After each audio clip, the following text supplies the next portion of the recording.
Hi, I'm Eric Johnson at Vanderbilt's Owen Graduate School of Management, and I'm here today with Tom Plath. Tom is the Senior Vice President for Human Resources and Global Citizenship at International Paper, and he's here today visiting and talking to our students a little bit about the changing role of human resources, and it's just so great to have you here Thanks, today, Eric. Tom. Appreciate being here. Well, let's start with that. How is the Senior VP of role changing? How is that changing? The whole CHRO role, I think, has made a significant shift over the last number of years. I think we, as a function, first of all, I think there's a great deal more credibility to the HR function in general. I do think we tend to deal with the issues of the day.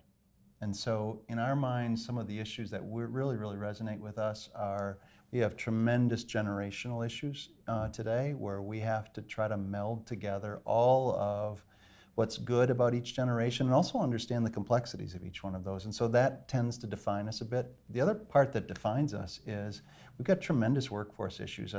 One of the great issues of the day in the world today is the tremendous skills gap in the workforce. Mm-hmm. And so as a CHRO, as the head of Human Resources and Global Citizenship, that's one of the things that we do. So these are issues that resonate with our leaders, with the employees of International Paper, and so they tend to define your role as well. Well, one of the ones that I think our students often struggle with is, what is the role of HR versus the hiring manager? I mean, how does that play out in the organization? Yeah, it's a great question, and it's one that we struggle with a lot, especially in defining that for our hiring managers. One of the things that we try to do is make sure that there's an awareness about HR has design responsibilities, there are process responsibilities.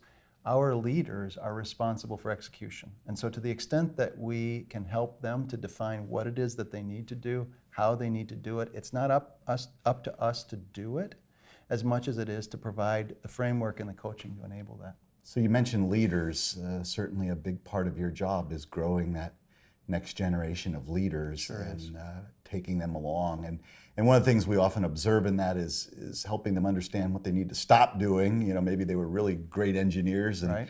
and they've got to give that up at a certain level and pick up new things. How do you do that? How do you go through that development process? Right. Our culture is a very intensive feedback culture, and so the frequency is a really big enabler to all that. So the frequency of feedback is really critical. Mm-hmm. If you're going to have monthly one-to-ones with someone and can watch them go through the metamorphosis that leaders go through in order to go from kind of good to great or to move up in the organization, certainly that's something that we play a role in. Our HR leaders tend to personally engage with leaders on making sure that they're leading in the right way.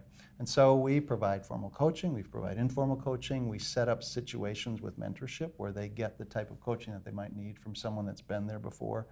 It is a very interesting kind of process, though. The science of leadership is really as much of an art as it is a science. So as much definition as you can provide on the framework, it's also really important to say, here are some of the nuances of leadership, specific things that I might have seen in what you're doing that can help you to become great. So you mentioned the workforce and the change that's happening there. Big changes. When you look down the road, say 2025, what does the workforce of the future look like? It looks younger than you and I, Eric. Yeah, that's for sure.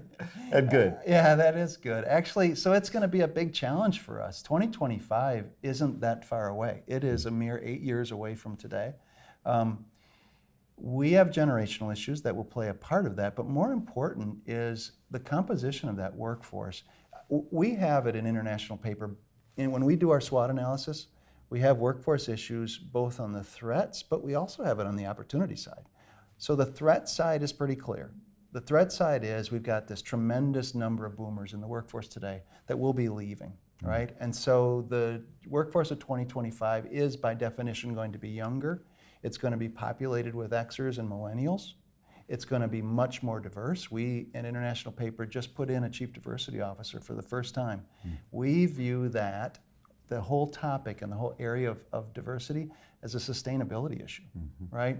And so 2025 is going to be about a very different looking workforce, but it's also going to be an opportunity for us to say there is a technology play here where the workforce of 2025 is going to be much more adept. It's going to be much more agile.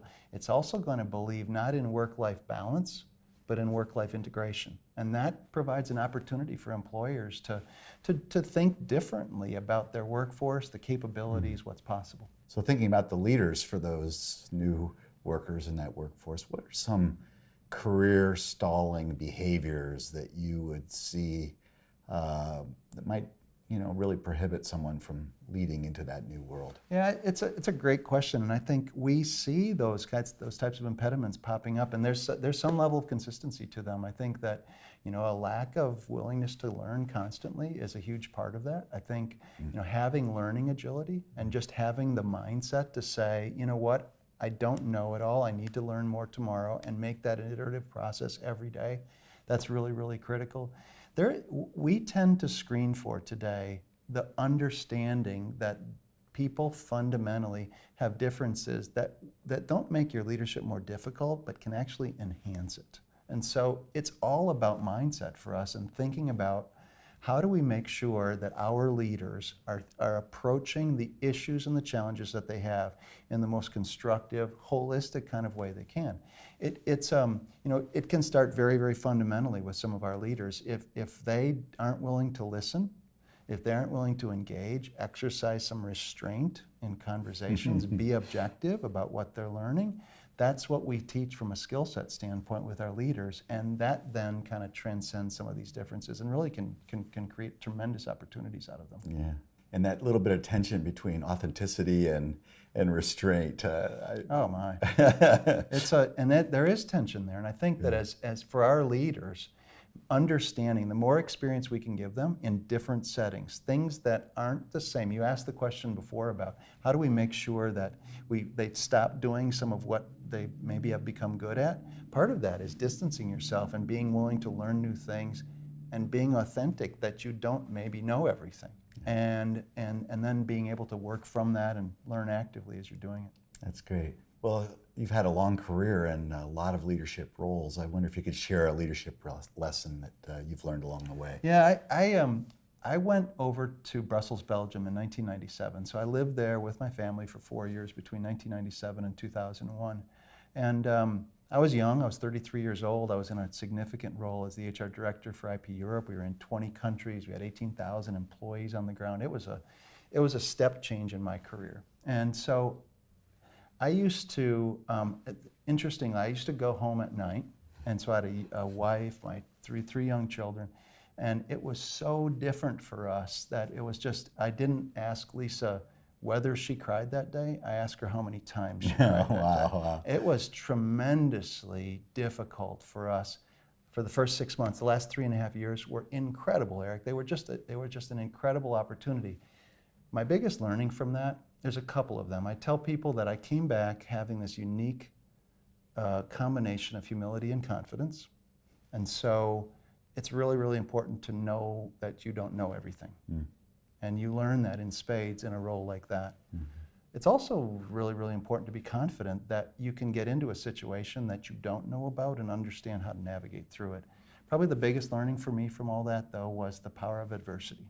And the power of adversity as a learning mechanism for leaders. And so for me, what I encourage people to do, what I've seen myself, is don't shy away from adversity. Wow. It is a great, great teacher for all of us if you can understand how to work through it and how to handle it and learn from it.